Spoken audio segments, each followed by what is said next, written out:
그러면서 이 이스라엘 백성들이 아주 잘하는 그 주특기인 또 모세를 원망을 합니다. 그런데 이 사건 후에 하나님께서 이제 자신을 계시하시는 말씀을 이제 26절 후반부에 합니다. 나는 너희를 치료하는 여호와임이라 라고 말씀을 하십니다. 나는 치료하는 여호와임이라 라는 것은 즉 여호와 라파, 하나님 자신을 스스로 우리에게 가르쳐주고 계신 것입니다. 하나님은 하나님의 백성들에게 질병을 치료하시는 하나님이시라고 직접 선포하신 말씀이십니다. 여러분들도 잘 알고 있는 헨리 나우엔이라는 분이 쓴 상처 입은 치유자라는 책이 있습니다. 이 헨리 나우엔은 예수의 신부로 전 세계의 목회자들의 영생을 일깨워주는 위대한 학자고 치유 목회의 거장으로 불려지는 아주 그런 위대한 인물입니다. 그는 이 책에서 예수님을 상처받은 치유자로 표현을 하고 있습니다. 예수님은 백성들로부터 상처를 받았고 또 제자들로부터 배신의 상처를 받았습니다. 마지막으로 십자가의 상처로 골고다 언덕에서 살이 찢기고 피 흘리며까지 죽으셨습니다. 예수님의 생애는 한마디로 상처의 인생인 것이었습니다. 그럼에도 예수님은 그러한 상처를 원망하지 않았고 불평하지 않았습니다. 인류의 모든 상처를 홀로 체험하시고 결국 인류의 상처를 치유하시는 그런 위대한 치유자가 되신 것입니다. 헨리 나우엔은 우리가 어떤 상처를 받으면 받은 만큼 다른 사람들의 상처를 치유하는 사람이 되리라고 말하며 책에서 결론을 맺습니다. 우리 흔히들 아픈 만큼 성숙한다라는 그런 말들을 주로 사용합니다. 그렇습니다. 우리 어린 아이들도 오늘 우리 장로님 손녀 서윤이가 첫돌을 맞이하였는데 이제 서윤이가 걷는지는 모르겠어요. 그런데 이 아가야들도 걷다가 넘어지고 주저앉고 또 넘어졌다가 또 일어서서 걸어갑니다. 그런 것처럼 이 꼬맹이도 자기가 어느 부분에 가면 위험한지를 알아요. 넘어지고 자빠지고 또다시 일어나고. 그런 것처럼 우리들도 한번 상처받은 사람들은 그 상처에 대해서 물론 아픔은 있지만 그거에 대한 저항력이 생기는 것입니다. 연세가 조금 있으신 분들은 어린 시절이 대부분 정말 불우하였을 것입니다. 저희 시부모님도 90이 넘으셔서 아직도 정정하시지만 그분들은 전쟁을 2번 겪으신 그런 분들이십니다. 우리가 아주 말이 많은 그런 일제시대의 그 강점기를 거치고 6.25를 거치고 지금까지 살아내고 계신 그런 분들인데 그런 분들은 대부분 여러 가지 아픔들이 많이 있습니다. 배고픔에 대한 아픔도 있었었고 또 자녀들을 제대로 교육시키지 못해서 그거에 대한 아픔도 있었고 질병을 치유하지 못해서 또한 그런 것에 대한 아픔들이 많이 있었습니다. 그런데 이런 아픔들이 우리 성도님들도 있는 분들도 더러는 계실 것입니다. 그러나 이제는 그 아픔들이 또 하나의 사명이 되어서 배고픈 이웃들을 또 도와주고 또 치유하는 그런 사명이 있다는 것입니다. 어린 시절부터 부모로부터 버림받고 친구로부터 또 배신당하고 그런 쓰라린 상처를 가지신 분이 이제는 목사님 되어서 자기와 어린 시절을 유사하게 보내고 있는 그런 청소년들을 데리고 사역하시는 것을 우리가 다니엘 기도회를 통해서 우리가 보았습니다. 권오희 목사님이라는 그분이셨죠. 그런 것처럼 이렇게 큰 그런 아픔들이 그게 아픔으로 남아 있는 것이 아니라 가슴에 원망으로 남아 있는 것이 아니라 나와 같은 처지에 있는 그런 상처 입은 사람들에게 위로하는 상처 입은 또 다른 치유자가 되어서 그들을 치유하고 돕는 그런 사명을 다하고 있는 것이지요. 그럼 우리가 상처 입은 치유자가 되기 위해 먼저 우리의 상처를 치료해야 되는데, 오늘 본문에는 그 방법을 어떻게 제시하고 있는지 우리가 한번 같이 배워보고 있습니다. 상처 입은 치유자가 되기 위해서 먼저 여호와 라파의 하나님은 우리의 영, 혼, 육을 치유하십니다. 사람의 가장 근본적인 문제는 돈이나 환경의 문제가 아니라 영적인 문제인 것입니다. 하나님께서는 하나님의 형상대로 사람을 만드셨는데, 그 말은 사람을 영적인 존재로 만드셨다는 것입니다. 하나님은 영이시기 때문에 영적인 존재들만이 하나님과 교제를 할 수 있는 것입니다. 그런데 사람들이 하나님의 법을 어기게 되면 하나님과의 교제가 단절되고 죄를 범하는 순간에 사람들의 영은 죽게 되는 것입니다. 한마디로 하나님과 단절되는 것입니다. 하나님은 오늘 본문 말씀에 하나님은 마라의 쓴물을 치료하셨던 것처럼 사람들의 영을 치료하셨습니다. 오늘 25절 말씀에는 여호와께 부르짖었더니 여호와께서 그들에게 한 나무를 가리키시니 그가 물에 던지니 물이 달게 되었더라. 거기서 여호와께서 그들을 위하여 법도와 율례를 정하시고 그들을 시험하실세라고 기록하고 있습니다. 하나님은 이렇게 이곳에서 모세를 통하여서 또 한 번 순종하게 만듭니다. 여호와께 부르짖었을 때 한 나무를 가리키며 그 물을 던지라고 하였습니다. 그런데 우리는 일반적으로 물이 써서 먹을 수가 없고 지금 그 물 때문에 사람이 죽어가고 있는데 한 나무를 던지라니요. 정말 우리가 이 현실 속에 있으면 순종하기가 쉬운 것은 아닌 것입니다. 그러나 모세는 즉각 순종함으로 나무를 물에 던졌다고 하였습니다. 한 나무는 예수 그리스도를 가리킨다고 주석가들은 말씀을 합니다. 예수님께서는 수가성의 한 여인을 찾아갔습니다. 그 여인은 마음에 상처가 아주 많은 그런 사람입니다. 남편이 5이나 되었던 그런 사람입니다. 이 과정 속에서 이 여인은 너무나 많은 마음의 상처를 가지고 있었습니다. 주님은 이 여인에게 진정한 목마름을 해결해 주셨고, 주님을 만난 이 여인은 마음의 상처가 치유됨으로 인해서 온 동네에 다니며 주님을 전파했습니다.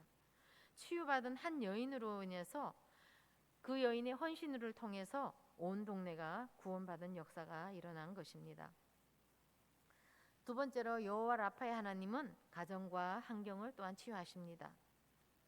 가정을 중요하게 여기시는 분이 하나님이십니다. 우리가 잘 알고 있는 것처럼 노아의 방주 사건을 통해서 노아만 구원하신 게 아니라 노아의 가족들도 함께 구원하셨습니다.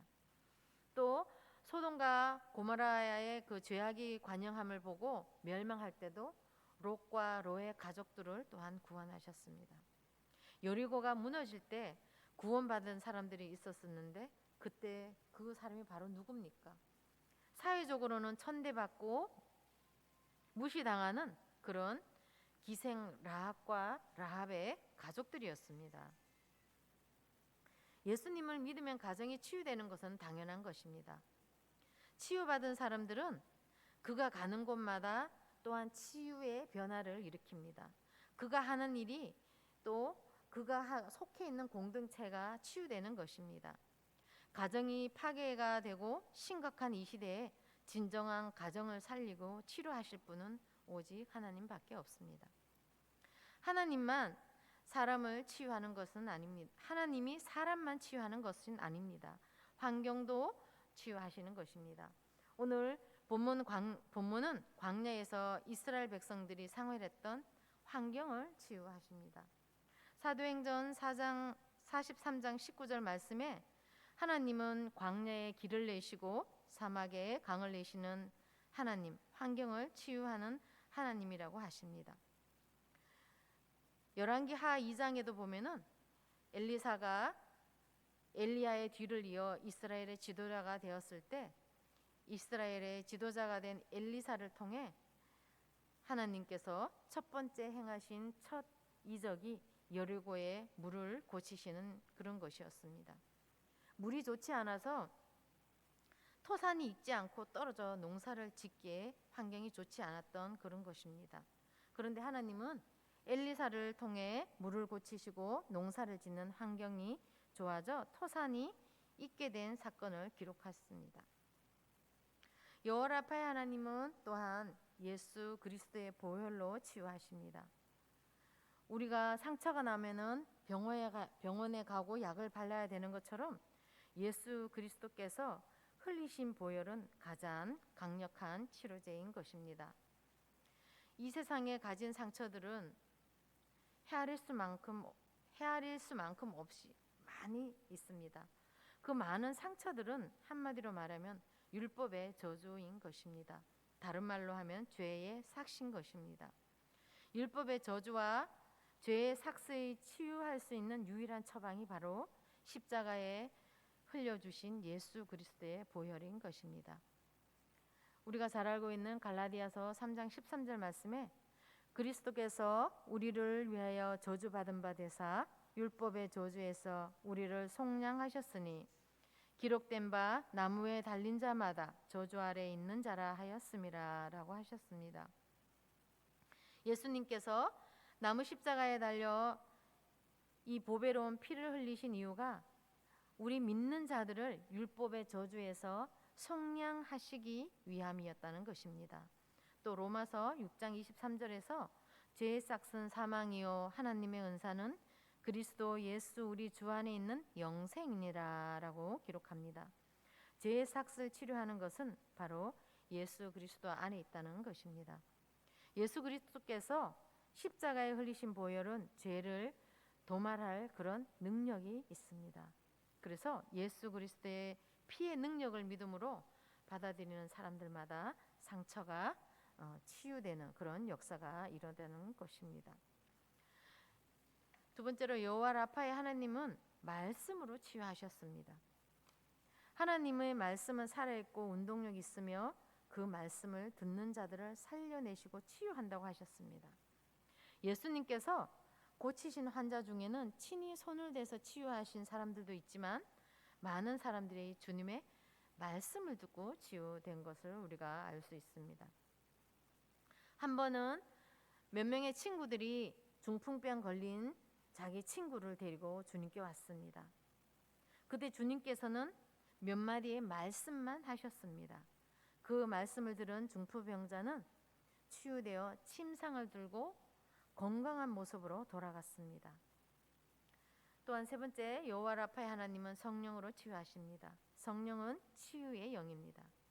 창세기 1장 2절에 보면 혼돈하고 공허하고 흑암이 깊음 위에 있던 세상을 성령께서 혼돈은 질서로, 공허가 충만으로, 흑만이 빛으로 변화되게 하셨습니다. 성령은 살리는 영입니다. 성령이 역사하시면 치유의 능력이 나타나는 것입니다. 사도행전 10장 38절에도 하나님께서 나사렛 예수에게 성령의 능력을 기름 붓듯 함으로 예수 그리스도께서 마귀에 눌린 많은 사람들을 치유하셨다라고 하셨습니다. 네 번째로 여호와 라파의 하나님은 거룩한 사람들로 치유합니다. 거룩함이란 뜻이 세상과 구별되다라는 뜻이지 않습니까?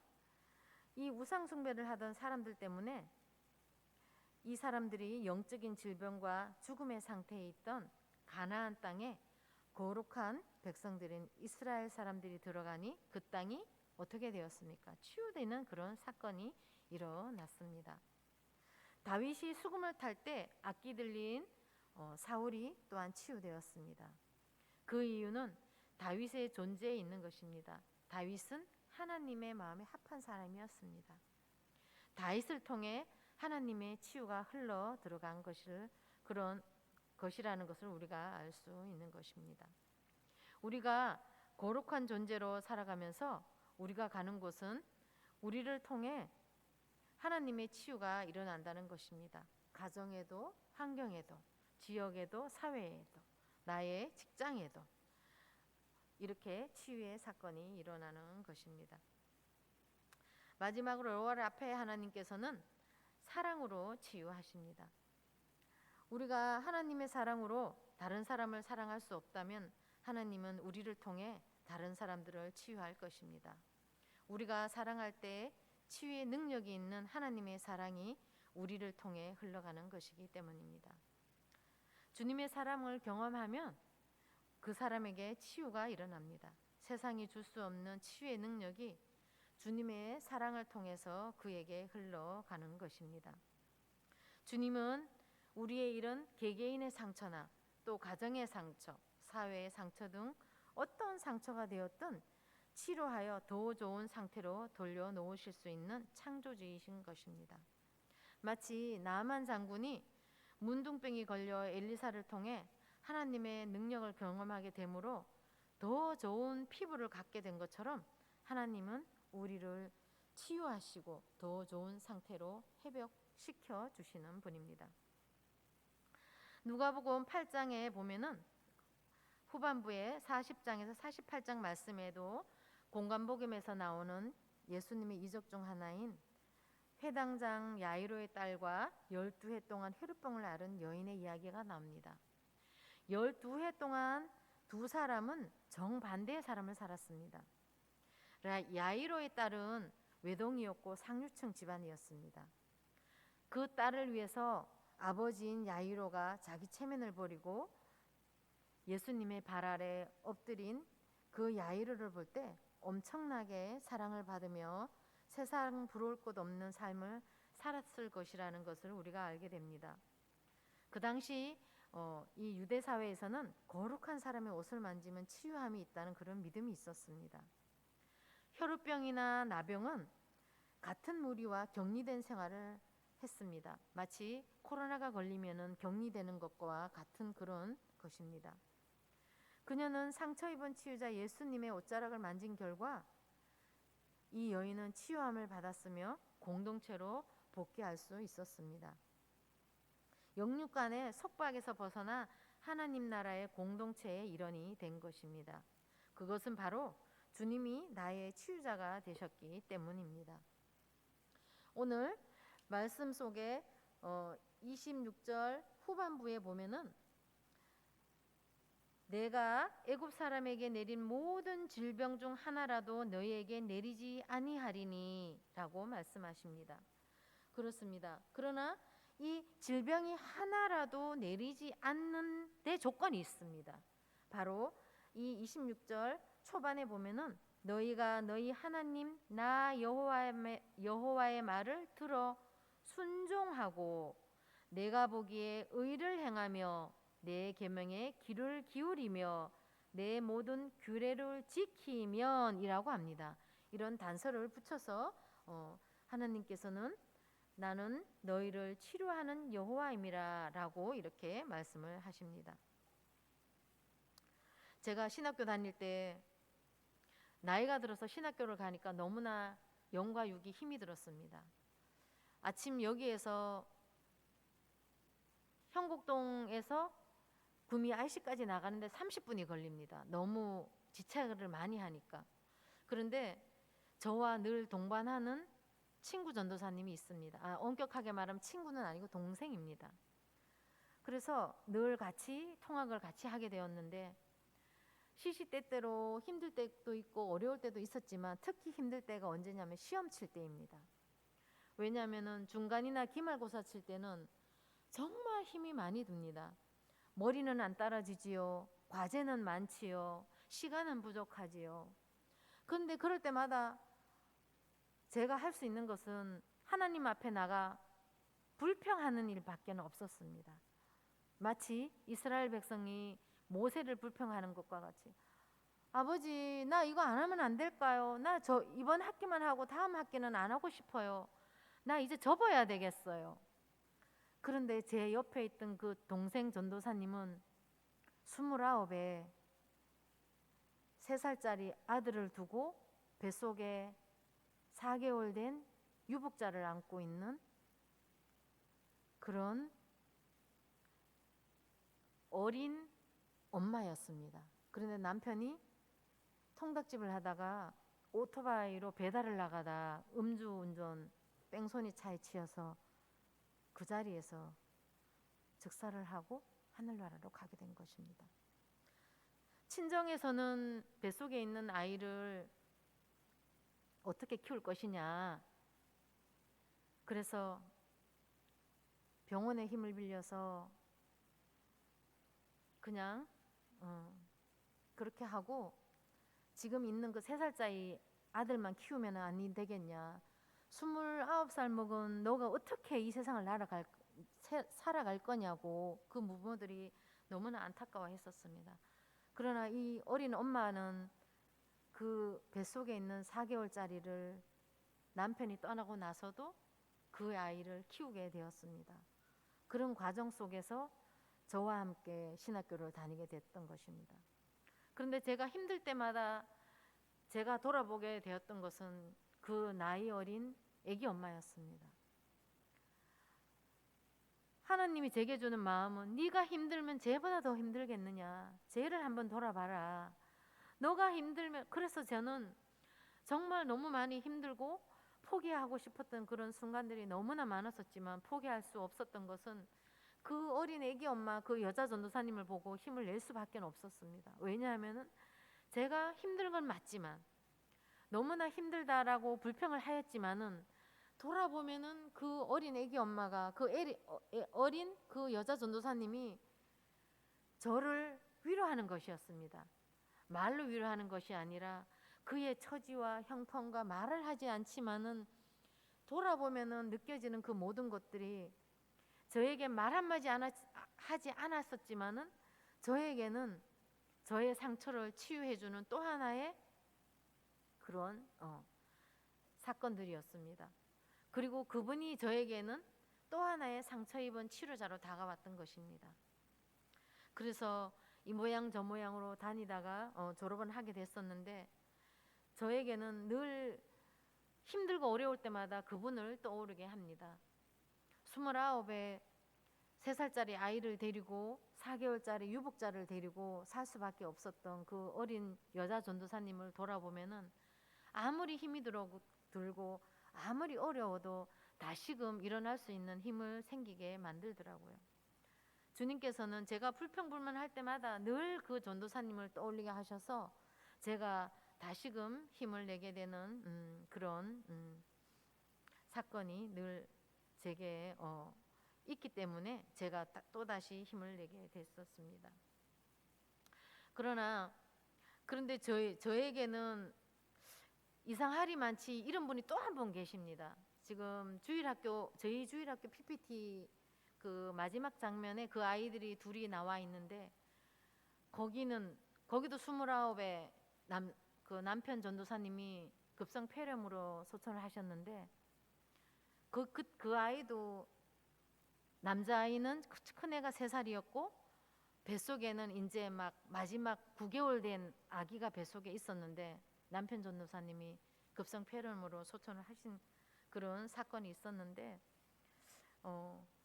정말 힘들고 어려울 때마다 그분들을 바라보면은 정말 다시금 또 돌아보게 되고 또 너무나 어린 나이에 그렇게 되니까 딸 같은 마음, 엄마 같은 마음으로 그분들을 돌아보게 되면은 제 스스로가 다시금 일어날 수밖에 없는 그런 사건들이 있었습니다. 그렇습니다. 우리가 과거에 나를 아프게 했던 상처들이 있다면 또 내 속에 감추어 두고 고민하고 아파해 마시고 주님 앞에 내놓아야 합니다. 우리가 주님 앞에 내어놓을 때 주님이 우리 상처를 치유하십니다.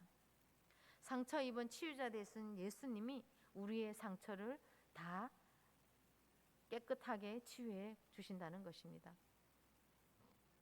하나님이 구약성경 말씀 중에 하나님이 구하시는 제사는, 하나님이 원하는 예배는 상한 심령이라는 것입니다.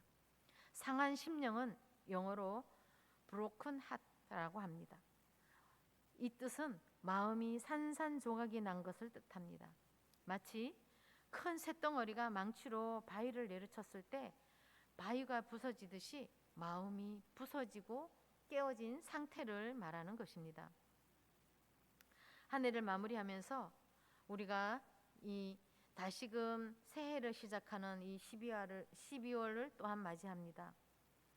이 우리가 한 해를 보내면서 주님과의 만남은 우리 인생의 모든 문제들이 풀어지고 해결받는 그런 역사가 일어나기를 원합니다.